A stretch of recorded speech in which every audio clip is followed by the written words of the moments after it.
오늘 하나님께서 사사기 말씀을 가지고 두 번째 함께 말씀을 나누려고 귀한 말씀을 주셨습니다.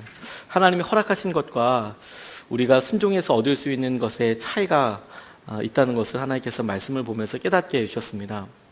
사사기의 말씀은 하나님께서 여호수아서에서 보여주신 말씀에 이어져서 우리에게 도전하고 계시는데, 여호수아서에서는 이스라엘 백성들이 연합하여서 이 민족과 이 모든 사람들이 하나님이 주신 땅을 어떻게 점령할 것인가, 그래서 믿음으로 나아갔던 흔적들이 있다면, 사사기에서는 각 지파별로, 각 가정별로 어떻게 자기에게 분배되어 있는 이 땅을 점령하고 자신의 소유로 누릴 것인가에 대해서 설명을 하고 있는 말씀입니다.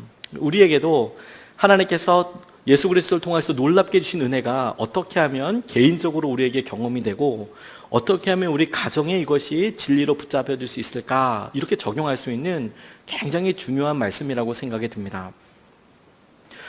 노진준 목사님이 본인의 어렸을 때를 쓰신 글을 우연히 보게 됐습니다. 이분이 중학교 때에 골목대장이셨대요. 대방동 일대를 빨간 벽돌이라는 그런 본인 스스로 부른 건지는 모르겠지만 골목대장으로서 꽉 잡고 계셨답니다. 계속 요즘 한국에서도 제일 무서운 사람이 중학생이라고 하지 않습니까? 중학교 때 무서운 사람 없이 내가 이 골목의 주인공은 나야! 이런 식으로 꽉 잡고 있었답니다.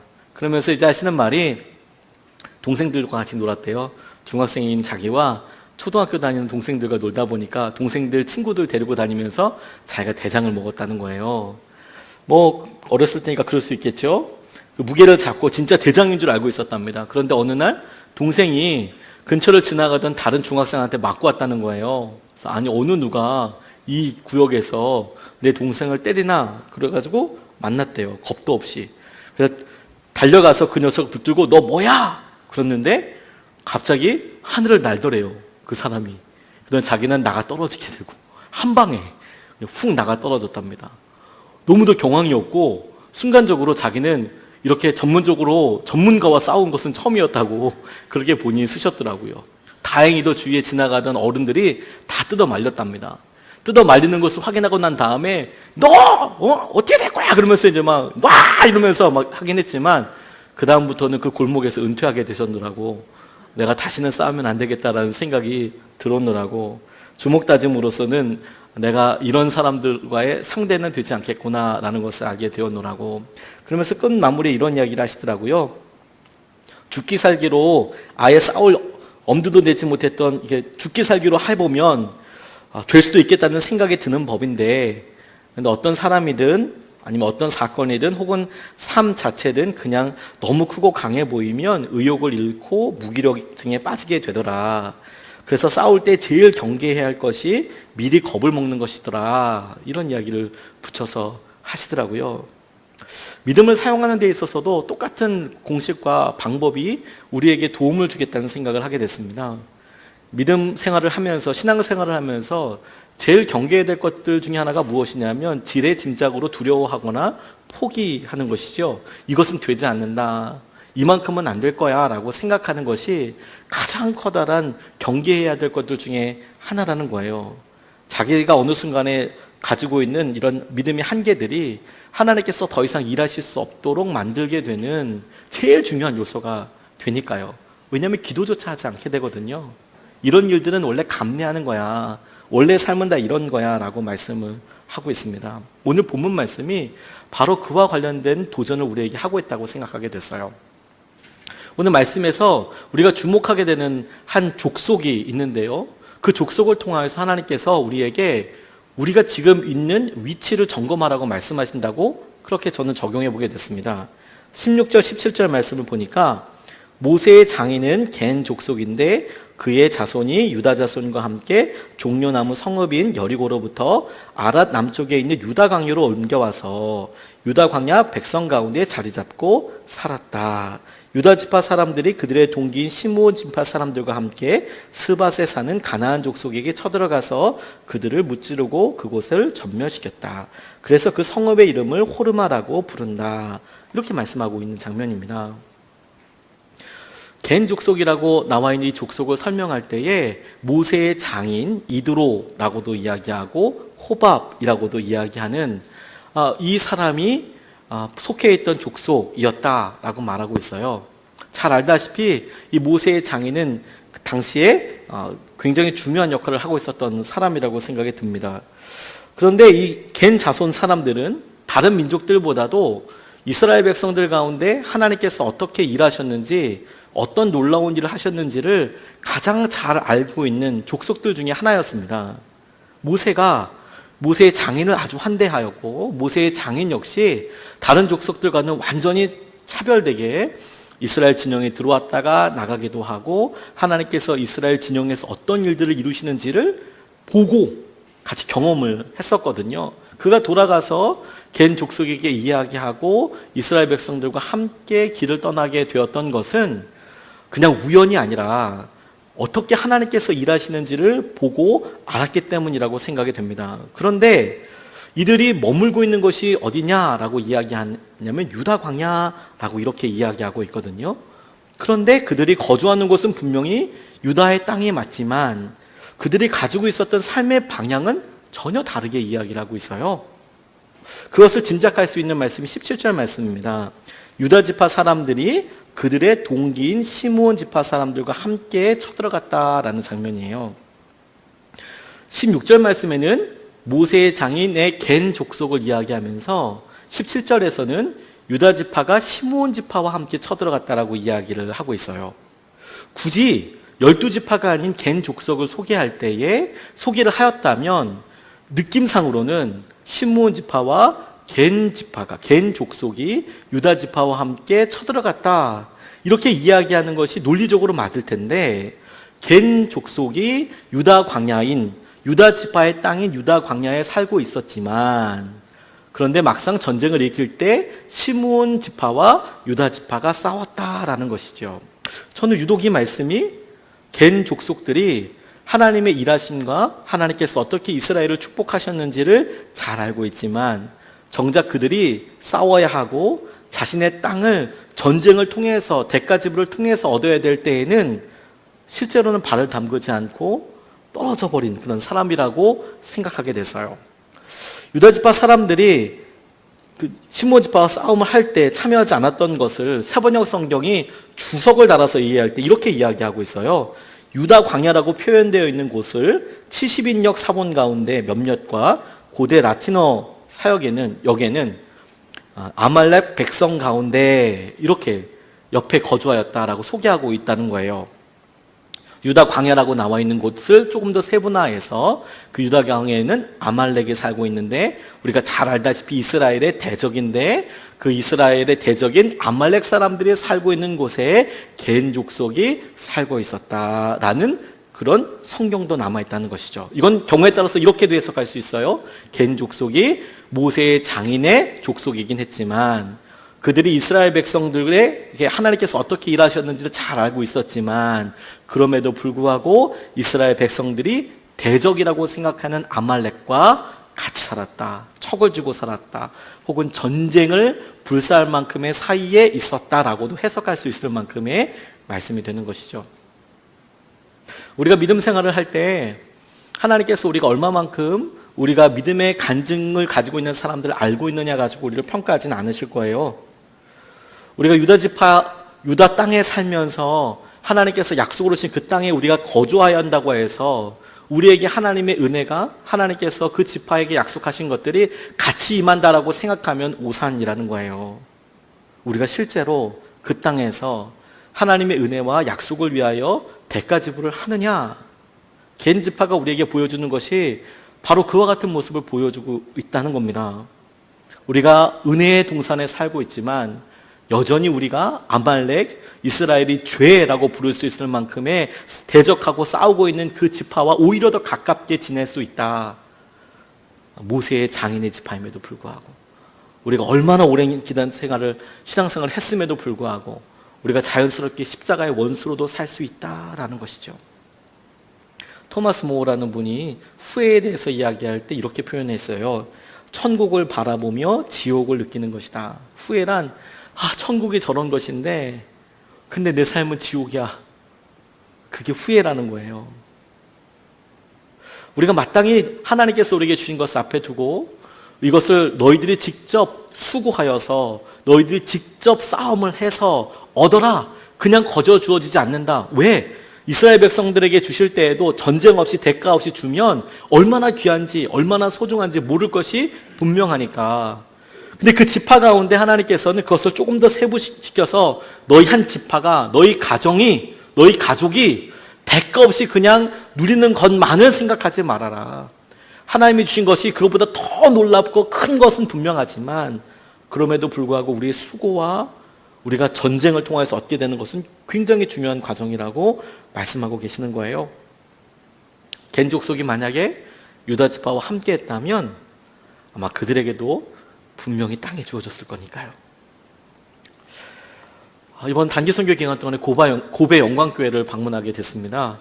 고베 지역에 있으면서 고베 영광교회는 우리가 감리회가 우리 교회는 우리나라에는 하나밖에 없지만 원래 미국에는 두 개가 있었어요. 북감리회, 남감리회 각각 있어서 남북 전쟁 때문에 나누어지게 됐습니다. 감리회는 원래 하나였는데, 근데 우리나라에 선교 올 때에는 북감리회와 남감리회가 각각 따로 선교를 왔어요. 그런데 우리나라에서 먼저 북감리회, 남감리회가 하나 되게 됩니다.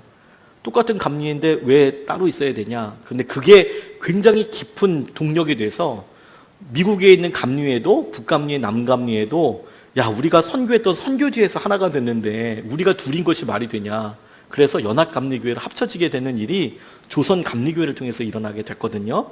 그래서 지금 미국 감리교회는 United Methodist Church라고 불러요. 연합감리교회라고 불러요. 우리나라가 굉장히 중요한 역할을 한 셈이죠. 그런데 각각 다르게 선교하게 될 때에 남감리회라는 남감리회에서 고베 교회, 당시에는 고베 교회, 고베 영광교회를 개척했는데 거기에 윤치호라는 우리나라의 선각자와 같은 분이 있었습니다. 미국 유학을 갈 때 그 고베 영광교회를 다녔었대요. 윤치호라는 분에 대해서 저도 검색해보고 공부해보면서 정말 깜짝 놀라게 됐어요. 와, 이런 분이 왜 이 대해서 잘 알려지지 못했을까. 윤치호 선생님이 연희 전문의 교장이셨더라고요. 연세대학교 거기 교장이기도 하고. 근데 그거는 그냥 별로 저한테는 그냥 그럴 수도 있지라고 생각했지만 제가 그분에 대해서 자세히 보면서 깜짝 놀랐던 게 뭐냐면 서재필 박사님과 함께 노비 해방 운동을 했다는 거예요.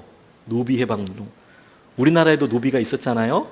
근데 그 노비가 해방되는 사건을 실제로 기획하고 인도하신 사람이 윤치호 선생님이었다는 거예요. 독립협회를 중심으로 해서 독립신문을 기준으로 해서 독립신문과 독립협회의 주필이기도 하고 회장이기도 하셨다는 거예요. 윤치호 이분이. 그리고 1910년에 융희 4년에 1910년 융희 4년이라는 것은 순종 대왕의 4년차라는 것이죠. 8월 27일에 종이품에서 정이품 자헌대부로 승진하게 돼요. 그러니까 순종 대왕의 아주 가까운 그런 신하이기도 했습니다. 그런데 1910년에 10월에 한일 병합으로 인해서 한국이 일본의 식민지가 되면서 공직에서 사퇴하고 나옵니다. 나 이런 곳에서 있을 수가 없다. 그리고 나와버려요. 그리고도 이분이 사회적으로 기여한 바가 굉장히 많습니다. 한국의 YMCA를 설립하는 데도 도움을 주고 또 이런 일도 하셨더라고요. 1930년대 초에 충무공 이순신 가문의 개인적인 빚으로 인해서 이순신 사당의 사당 자체가 있었던 것, 그걸 일본인 투기꾼에게 넘어가게 됐다는 소식을 접하게 됐다는 거예요. 이순신 장군이 유명하게 된 이유가 일제시대 때 일본 사람들이 이순신에 대해서 공언하고 알렸다는 사실을 한국 사람들은 잘 몰라요. 일본 사람들에게 굉장히 커다란 존경을 받고 있었거든요. 자기들이 이순신 때문에 고난을 받았음에도 불구하고. 그러니까 일제시대 때 이 사람들이 제일 먼저 한 게 뭐냐면 그 영웅과도 같았던 이순신의 사당을 그냥 사서 자기들 마음대로 바꾸는 거, 뭐 이런 일을 하고 싶었나 봐요. 근데 그걸 놓고 이걸 우리가 매입하자, 그 모금 운동을 하기도 했대요. 이 윤치호 선생님이라는 분이. 그리고 더 놀라운 것은 바로 윤치호 선생님이 애국가를 작사한 사람이기도 합니다. 애국가의 동해물과 백두산이 마르고 닳도록 그걸 작곡한 사람이었어요. 근데 왜 이렇게 유명하지 않을까요? 이유는 딱 하나 때문이에요. 1941년 1월에 국민정신총력연맹 거기 이제 이사로 선출됩니다. 그게 뭐 하는 곳이냐면 태평양 전쟁에 조선 청년을 모집하는 독려하는 그런 단체였어요. 우리가 황국의 신민으로서 같이 나가서 일해야 한다, 같이 싸워야 한다 이렇게 이야기했던 사람이었습니다. 물론 여러 이유가 있더라고요. 그걸 봤던 윤치호 스스로가 생각했을 때 안타깝게 젊은 청년들이 죽을 수 없으니까 그게 나라를 사랑하는 방법이라고 생각했던 것 같습니다. 그래서 본인은 변절이라고 한 번도 생각해 본 적이 없는 것 같아요. 근데 많은 사람들이 그의 위대한 업적에도 불구하고 그가 변절했다고 생각했고 친일파라고 그렇게 생각을 했어요. 그리고 그 변절한 내용 때문에 그가 과거에 이루었던 모든 것들이 아무런 자랑이 되지 못했습니다.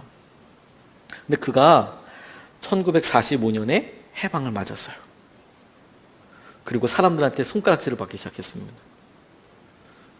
그런데 1945년 12월 9일에 뇌열로 갑작스럽게 소천하게 됐는데 독립 후에 친일파로 규탄을 받자 그의 병세가 악화되었다는 거예요. 1945년에 8월 15일에 그가 그렇게 바라던 광복이 됐지만 자기에 대해서 사람들이 변절자라고 이야기하고 길거리를 거니면 돌이 날라오고 계란이 날라오고 그것 때문에 고민했던 나머지 뇌출혈이 왔고 병이 점점 더 악화되고 그렇게 살다가 나중에는 그냥 외롭게 하늘나라에 가게 된 것이죠.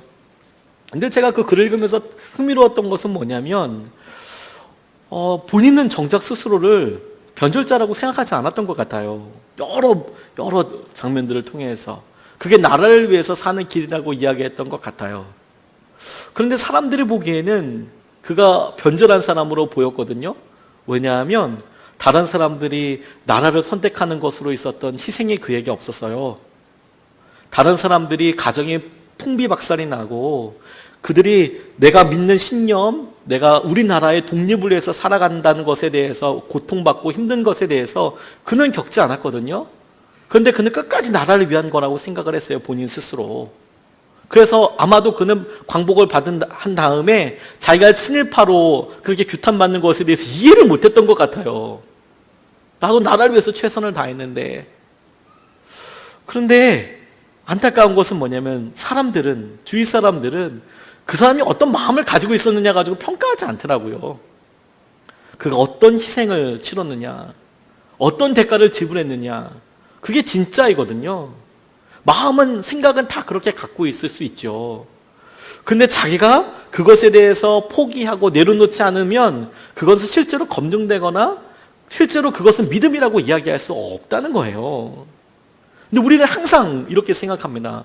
마음은 원이로인데 그것을 하지 못하는 수백 가지 이유에 대해서 이야기를 해요. 아닙니다, 여러분. 고베 영광교회 가서 그곳에서 잠깐 이렇게 기도하고 여러 장면을 들으면서 윤치호 선생님이 그때는 아직 변절하기도 전이고 우리 대한민국의 미래를 놓고 안타깝게 기도했던 1800년대 후반이었거든요. 그곳에 예배하고 그럴 때는 도대체 무슨 기도하고 무슨 생각하게 하셨을까? 근데 그의 믿음이, 그의 기도가 나중에 온전히 유지되고 온전히 열매가 될 때까지 어떤 대가를 치루었느냐, 너는 어떤 전쟁을 치루었느냐, 이게 중요하다니까요. 갠 사람처럼, 갠 족속들처럼 내가 유다 광야에 있어, 내가 유다 땅에 머물고 있어, 내가 사람들이 은혜 받는 은혜의 언저리에 있고 교회에 있어, 그러니까 나는 안전해가 아니고, 그래서 너는 주님을 위해서 어떤 분투를 하고 있고, 너는 그것을 위해서 땅을 점령하기 위하여 내게 믿음으로 주어진 것을 놓고 그것을 소유하기 위해서 도대체 무슨 일을 하고 있느냐. 우리의 위치를 우리의 희생에서, 대가 지불해서 찾을 수 있겠더라고요. 근데 이 본문 말씀은 이런 분투하는 모습을 갠 족속을 통해서 보여주시면서 하나님의 약속을 우리가 바라볼 수 있도록 이끌어 주세요. 하나님께서 우리에게 약속하신 것은 온전하고 완전한 분량이거든요. 완전한 승리를 약속하여 주셨거든요. 17절 말씀에 유다 지파 사람들이 그들의 동기인 시므온 지파 사람들과 함께 스밧에 사는 가나안 족속에게 쳐들어가서 그들을 무찌르고 그곳을 전멸시켰다. 그래서 그 성읍의 이름을 호르마라고 부른다. 이렇게 이야기하고 있습니다. 이 호르마라는 뜻 자체가 전멸이라는 뜻이에요.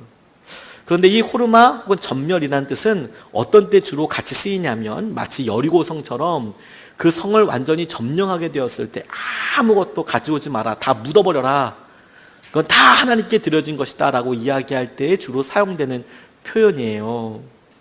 전쟁을 할 때 아이성은 이스라엘 백성들이 거기 있는 재산들을 나눠 가졌습니다. 근데 여리고성에 있는 건 다 덮어버렸어요. 다 전멸시켰다, 덮어버렸다, 이런 뜻이거든요. 하나님께서 이스라엘 백성들에게 말씀하신 것은 가나안 땅을 온전히 주시겠다라는 거예요. 온전히. 그리고 이것은 아브라함에게 하신 약속이기도 합니다. 아브라함에게 하셨을 때 창세기 13장 14절로 16절 말씀에 보면 이렇게 나와 있어요. 롯이 아브라함을 떠나간 뒤에 주님께서 아브라함에게 말씀하셨다. 너 있는 곳에서 눈을 크게 뜨고 북쪽과 남쪽, 동쪽과 서쪽을 보아라. 내 눈에 보이는 이 모든 땅을 내가 너와 네 자손에게 아주 주겠다. 내가 너의 자손을 땅의 먼지처럼 셀 수 없이 많아지게 하겠다. 누구든지 땅의 먼지를 셀 수 있는 사람이 있다면 너의 자손을 셀 수 있을 것이다. 내 눈에 보이는 이 모든 땅을 내가 너와 내 자손에게 아주 주겠다. 지금 아브라함이 보았던 그 땅에 이스라엘 백성들이 지금 들어온 거예요. 하나님께서 아브라함에게 약속하셨던 것은 뭐냐면 너 보이는 땅 있지? 이걸 그냥 줬다 뺏는 게 아니라 아주 줄 거야. 430년이 지나고 난 다음에 너희 후손들이 이 땅을 다스리게 될 거다. 이건 너희 땅이 될 거다라고 말했다는 겁니다. 이게 하나님께서 아브라함에게 약속하신 약속의 분량이고 약속의 수준이고 약속의 범위예요. 완전히 소유하도록 주겠다. 너희 것이 될 것이다. 그걸 우리가 언제 누리고 있는가 하는 것이죠.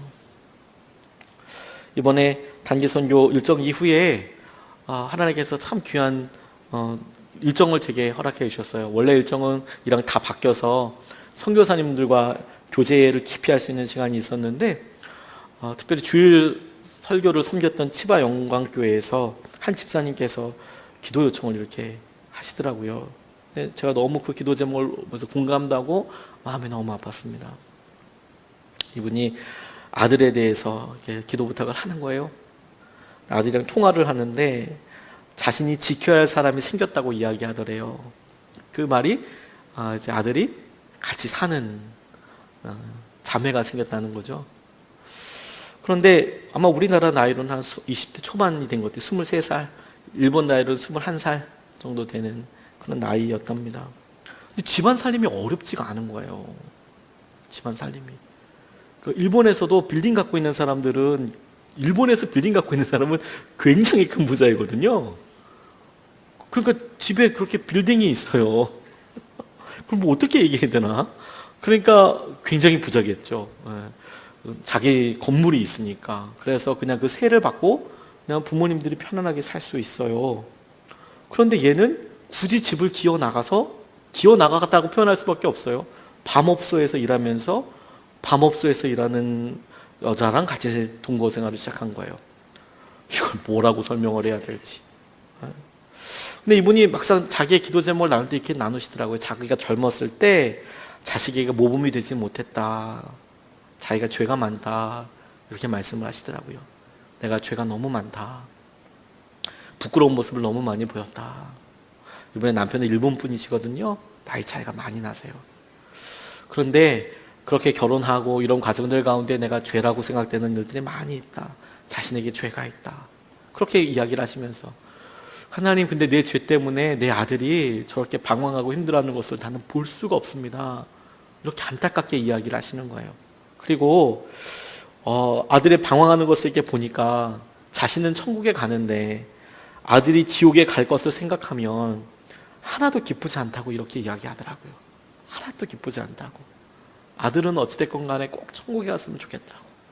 그러면서 막 울먹울먹 이렇게 이야기하시면서 돌아올 수 있을까요? 이렇게 이야기하시더라고요. 그리고 돌아오게 해달라고 기도 부탁을 하더라고요. 함께 이렇게 식사하면서 선교사님이 모니카의 기도를 소개하셨어요. 어머니로서 어거스틴 10대 때 벌써 애 아빠가 되고 그리고 아주 타락하고 방황하는 삶을 살았지만 그 나중에 예수 그리스도를 인격적으로 만나고 어떻게 쓰임 받았는지에 대해서, 그래서 그렇게 우리 꾸준히 기도하는 것에 대해서 이야기를 하시는데 저도 큰 위로가 되고 도움이 됐습니다. 그런데 같이 이렇게 있으면서 문득 주님께서 제게 주신 마음 한 가지가 더 있었어요.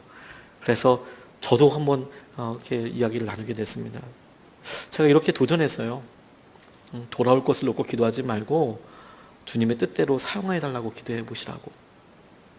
그냥 돌아오는 수준을 구하지 말고 하나님께서 이 아들을 당신의 사람으로 쓰실 것을 놓고 기도하시라고. 돌아와서 그냥 폐잔병처럼 있고 이런 정도가 아니라 구원받는, 부끄러운 구원 정도를 받는 것이 목표가 아니고 하나님께서 이 삶을 놓고 영광스럽게 써달라고 그렇게 기도해야 될 거라고. 제가 그렇게 힘주어서 이야기할 수 있었던 이유는 제가 증인이기 때문에 그래요. 제가 방황하고 어렵게 있을 때 저희 부모님들께서 절 위해서 기도하시고 절 위해서 돌아오게 달라고 그렇게 기도하셨는데 막상 돌아오고 나서 안타깝게 방황하는 시기들이 있었지만 하나님께서 쓰시는 것에 대해서 얼마만큼 기대하고 믿고 구하느냐, 이게 정말 중요한 거더라고요. 이게 믿음의 수준이고요. 왜? 하나님께서는 완전한 승리를 우리에게 주신다니까요. 완전한 승리를. 그런데 여러분, 바로 여기서 우리에게 솔직하게 질문해 봐야 해요. 이 자녀 문제를 놓고 기도하면 이렇게 점검해 보면 아주 제까닥 답이 나오는 경우들이 많이 있어요. 자녀들의 태도가 우리의 믿음의 실제를 판단하는 중요한 기준이 될 수도 있거든요. 근데 우리는 우리 자녀들에 대해서 애가 돌아오는 수준이 아니라 애가 하나님을 위해서 거룩하게 쓰임받는 수준까지 우리가 원하나? 우리가 정말 원하나? 이렇게 질문해 봐야 될 필요가 있어요. 왜냐하면 우리 대부분의 사람들이 그건 조금 부담스럽다고 생각하거든요. 우리 자녀들뿐만 아니라 우리 자신이 내가 하나님을 위해서 완전히 쓰임받기를 원해. 나는 하나님께만 온전히 쓰임받을 거야. 이거는 오바라고 생각한다니까요. 부담스럽다고 생각해요. 그냥 이만큼이면 좋겠다고. 부담되지 않는 수준에서 이만큼이면 좋겠다고. 우리 아들 돌아와도 얘가 갑자기 목사가 된다거나 아프가니스탄 선교사 가는 거는 원치 않고 돌아와서 그냥 예배 정도 같이 드려주는 수준. 남편이 돌아오면 그냥 집에서 교회 가는 거 방해하지 않는 수준, 이 정도만 원해요. 더 열심히 남편이 전 재산 다 주님께 바치고 우리 선교사 가자 이렇게 얘기하면 곤란한다고 생각하는 분들이 있거든요. 그게 우리의 믿음의 수준이겠더라고요. 하나님께서 완전한 것을 주시는데 우리도 완전한 것을 원하느냐, 우리도 완전한 것을 바라느냐. 제가 이번 선교 가면서 말씀 묵상을 계속 혼자서 하면서 예레미야서를 다시 묵상하면서 하나님께서 정말 망치로 저를 막 때리시는 것 같은 말씀을 제 마음속에 깊이 새기고 왔어요. 예레미야 23장 33절로 36절까지의 말씀인데 이런 말씀입니다. 이 백성 가운데 어느 한 사람이나 예언자나 제사장이 너에게 와서 부담이 되는 주님의 말씀이 있느냐고 묻거든 너는 그들에게 대답하여라. 부담이 되는 주님의 말씀이라고 하였느냐? 나 주가 말한다. 너희가 바로 나에게 부담이 된다. 그래서 내가 이제 너희를 버리겠다 말하였다고 하여라. 또 부담이 되는 주님의 말씀이라는 말을 사용하는 예언자나 제사장이나 백성이 있으면 내가 그 사람과 그 집안에 벌을 내리겠다고 하여라. 친구나 친척끼리 서로 말할 때에는 부담이 되는 주님의 말씀이라고 말하는 대신에 주님께서 무엇이라고 대답을 하셨느냐, 주님께서 무슨 말씀을 하셨느냐 하고 물어야 한다고 일러주어라. 부담이 되는 주님의 말씀이라는 표현을 너희가 다시는 써서는 안 된다. 누구든지 그런 말을 쓰는 사람에게는 그 말이 그에게 정말 부담이 될 것이라고 하여라. 그렇게 말하는 것은 살아계신 하나님, 우리의 하나님, 만군의 주의 말씀을 왜곡하는 것이기 때문이라고 말하여라. 부담이 되는 말씀이 이 예레미야 23장에 정말 많이 등장해요. 제가 이 말씀을 붙잡고 마음속에 하나님께 회개하고 하나님 앞에 잘못했습니다 이렇게 기도하게 되었던 것이 제가 목회자로서 성도들을 생각하기 때문에 그게 생각하는 거라고 저는 정말 믿고 있었어요. 그래서 부담이 되지 말아야지. 부담이 되지 말아야지. 근데 제가 거짓말하고 있더라고요. 주님께서 무엇이라고 말씀하시는지 봐라. 그렇게 물어야 할 것이다. 주님께서 무슨 말씀을 하셨느냐? 라고 물어야 할 것이다. 부담이 되는 말씀? 그것까지는 힘들다. 라고 이야기하는 것이 우리의 믿음을 적나라하게 보여주는 통로이겠더라고요. 우리가 하고 있는 믿음 생활에 우리가 순종하는 것에 우리 스스로가 말은 표현하는 것에 대해서 당시 예레미야를 통해서 부담이 되는 말씀이라고 사람들이 하도 이야기하니까 정도를 넘어서지 말라고요. 하도 사람들이 이야기하니까 예레미야가 부담이 되는 말씀 자체를 하나님께서 하지 말라고 이야기하셨지만 우리가 실제로 순종하고 나아가는 데 있어서 하나님의 말씀이 우리에게 부담이 전혀 되지 않고 있다면 잘못 신앙생활하고 있는 거예요. 그건 믿음 생활이 아닙니다. 하나님이 우리에게 주시는 말씀이 부담이 된다라고 표현하는 것 자체가 사실 하나님께는 굉장히 두렵고 떨리는 표현이지만 우리의 믿음을 볼 때에는 우리가 너무 헐거워? 괜찮아? 이 정도면 돼? 그게 우리의 믿음이 분명히 어긋났다라는 거예요. 세상에 어느 누가 하나님의 말씀과 하나님의 예배, 하나님을 향한 예배, 기도에 안 나고 어떻게 회복이 됩니까? 그런 건 듣도 보도 못했습니다. 오히려 하나님께서 부흥을 주실 때, 은혜를 주실 때 제일 첫 번째 일어나는 사건이 뭐냐면 그들이 모이기 시작하고 기도하기 시작하고 말씀 앞에 순전히 서기 시작했어요. 그게 그냥 역사를 떠나서 문화를 떠나서 아주 제너럴하게 일어났던 부흥의 역사예요.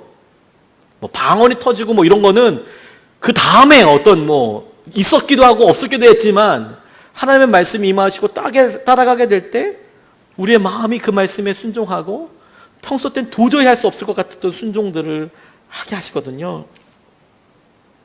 여러분, 하나님은 가정이 깨지는 것에 대해서 기뻐하지 않으십니다. 그런 마음을 품는 것 자체도 기뻐하지 않으십니다. 별것 또한 마찬가지입니다. 그런데 그것을 머릿속에 떠올리고 있다면 이미 사탄의 유혹에 넘어간 거예요. 이유를 떠나서. 그런데 여러분, 만약에 재혼을 했다면, 이미 그런 일을 경험했다면 더 이상 과거에 매이지 않고 새롭게 결단한 삶을 끝까지 아름답게 지키기 위해서 온전히 순종해야 하는 거예요. 그게 말씀이 우리에게 가르치고 있는 거예요. 11조에 대해서, 헌금에 대해서 주님이 우리에게 참으로 동일하게 말씀하셨어요. 남의 것을 드리라고, 남은 것을 드리라고 하나님께서 하신 적이 없어요. 다 쓴 다음에 남은 것 드려라가 아니라 주님의 것을 드리라고 말씀하셨거든요. 부담이 안 된다면 생각해 봐야 하는 거예요. 이게 진짜인가? 내 믿음이 지금 살아있는 건가? 오히려 우리는 피하면서 부담이 되는 말씀, 왜? 하나님께서 완전한 것을 주셨다면 우리에게도 완전함을 놓고 거룩함을 놓고 도전할 것이기 때문에 그렇습니다. 그것이요, 오늘 본문 말씀에 우리에게 이런 순종으로 이어지게 해요. 우리에게 이런 깨달음과 고백을 하게 합니다. 그게 뭐냐면 우리가 순종하는 만큼 자신의 것으로 가져간다는 거예요. 우리가 순종한 만큼. 18절로 21절까지 말씀을 보면 좀 길지만 이렇게 나와 있어요. 또 유다 지파 사람들은 가사와 그 지역 일대와 아스글론과 그 지역 일대와 에글론과 그 지역 일대를 점령하였다. 주님께서 유다 지파 사람들과 함께 계셨으므로 그들은 산간 지방을 차지할 수 있었다. 그러나 낮은 지대에 살고 있는 거민들은 철병거로 방비하고 있었기 때문에 쫓아내지 못하였다. 그들은 모세가 명령한 대로 헤브론을 갈렙에게 주었다. 갈렙은 거기서 아낙의 세 아들을 쫓아냈다. 그러나 베냐민 자손이 예루살렘에 사는 여부스 사람을 쫓아내지 못하였으므로 여부스 사람이 오늘날까지 예루살렘에서 베냐민 자손과 함께 살고 있다. 이곳에 보면 두 사람이 나와요. 갈렙과 같이 하나님께 간절히 구하고 그것에 순종하여서 그 땅을 실제로 얻은 사람이 나와요. 그런데 충격적이게도 19절 말씀을 보면 주님께서 유다 지파 사람들과 함께 계셨으므로 이렇게 나와 있잖아요. 주님께서 유다 지파 사람들과 함께 계셨으므로 그들은 산간 지방을 차지할 수 있었다. 그러나 낮은 지대에 살고 있는 거민들은 철병거로 방비하고 있었기 때문에 쫓아나지 못하였다라고 이야기해요. 이게 무슨 말인지 아십니까? 주님이 그들과 함께하고 계셨는데 그럼에도 불구하고 이스라엘 백성들이 산간 지방을 점령했대요. 그러나 낮은 지방, 평야 지방은 얻지 못했다. 이게 자연스럽지 않아요.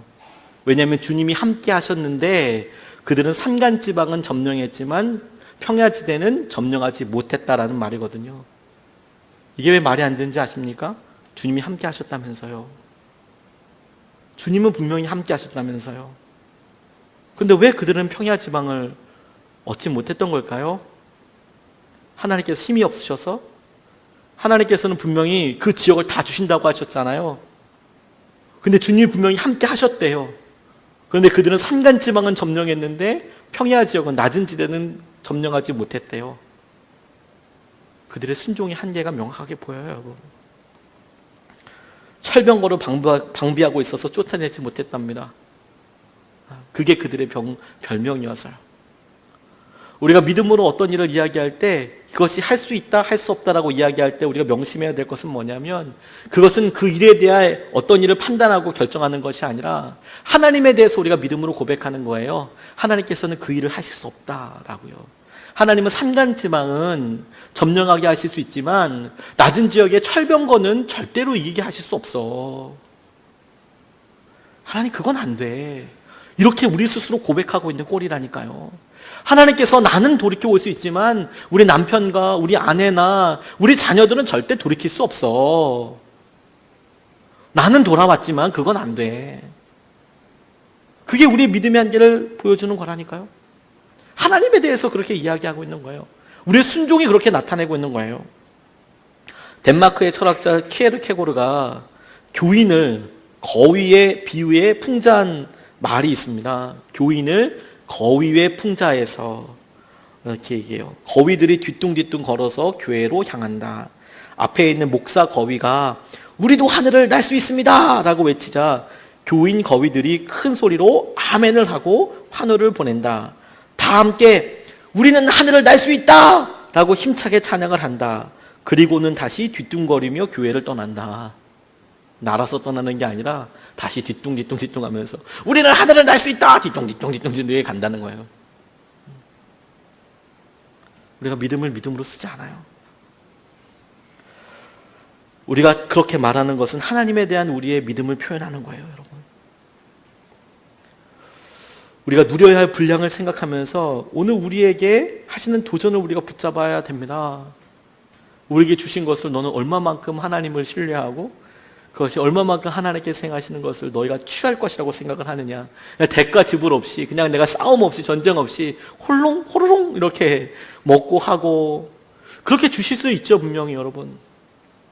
근데 우리에게 그런 고난의 과정, 십자가가 우리에게 온전히 실제가 되고 우리의 능력이 될 때까지 우리에게 고난이라는 과정이 있고 훈련이라는 과정이 있는 이유는 분명해요. 그 십자가가 실제로 우리에게 능력이 되기 위해서예요. 나에게 실제로 그것이 힘이 되게 하기 위해서.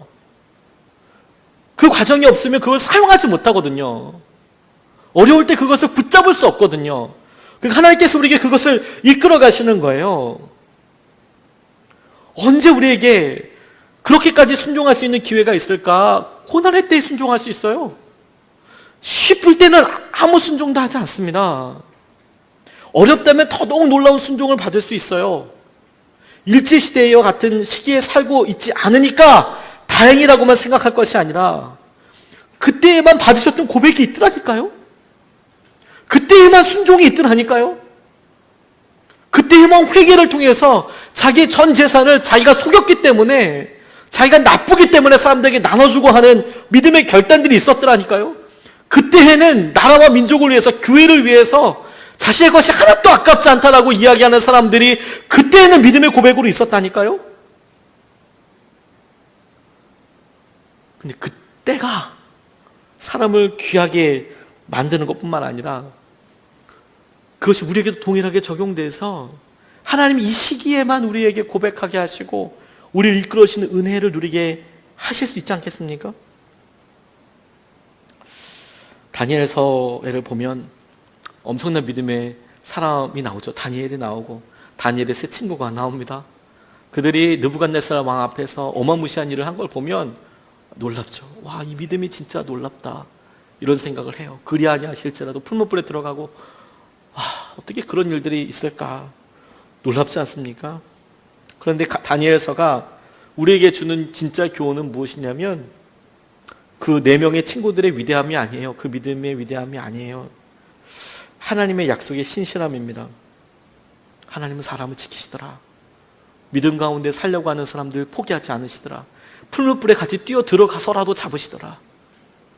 사자의 입을 틀어 막고서라도 그들을 지키시더라. 하나님의 위대하심, 하나님의 약속의 위대함에 대해서 이야기를 하고 있는 거예요. 그 친구들처럼 너희들도 이 친구들처럼 담대한 믿음을 가지면 복을 주셔서 환난 중에서 위대한 사람이 되도록 하신다는 것이 아니고 모든 사람을 회유하고 위협할 힘을 가진 강력한 세력이라고 할지라도 하나님의 나라를 거스릴 수는 없다! 라는 거예요. 우리에게도 하나님께서 사사기를 통하여서 우리에게 약속된 땅을 미리 주시고 싸웠잖아. 승리했잖아. 다 주었잖아. 이제 집합별로 해봐. 그것이 너의 능력이 되도록 해봐. 진짜 너의 영지가 되도록, 너의 점령하는 너의 분깃이 되도록, 너의 소유가 되도록 한번 해보아라.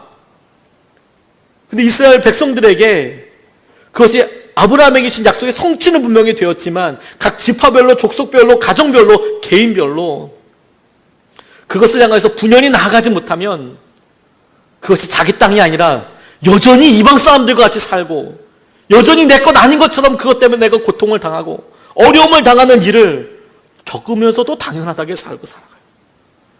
그게 아닌데도. 한경정 목사님이 이렇게 도전하셨어요. 순종하는 만큼 깨닫고 깨닫는 대로 순종하십시오. 순종하는 만큼 깨닫고 깨닫는 대로 순종하십시오. 하나님께서 오늘 우리에게 기도하게 하시는 것은 그냥 일주일 동안 있었던 것들 털어버리고 기도하는 수준을 넘어설 것이라고 저는 생각이 들어요. 우리가 당연히 회개하고 주 앞에 나아가지만 하나님께서 오늘 기대하시는 수준이 그것만큼일까? 저는 그렇게 생각하지 않습니다. 하나님께서 우리가 믿음 생활을 보고 하나님 견디기 어려워요 라고 이야기할 때 그만해도 기도하는 것이 참 참하다 대단하다고 생각하시겠지만 안타까워하실 거예요. 안타까워하실 거예요. 너희를 그 자리에 승리자로 불렀어. 그걸 이미 너희한테 주었어. 근데 견디지 않게 해달라니, 그냥 견디게 해달라니, 이게 무슨 말이냐 도대체. 그게 도대체 웬 말이냐.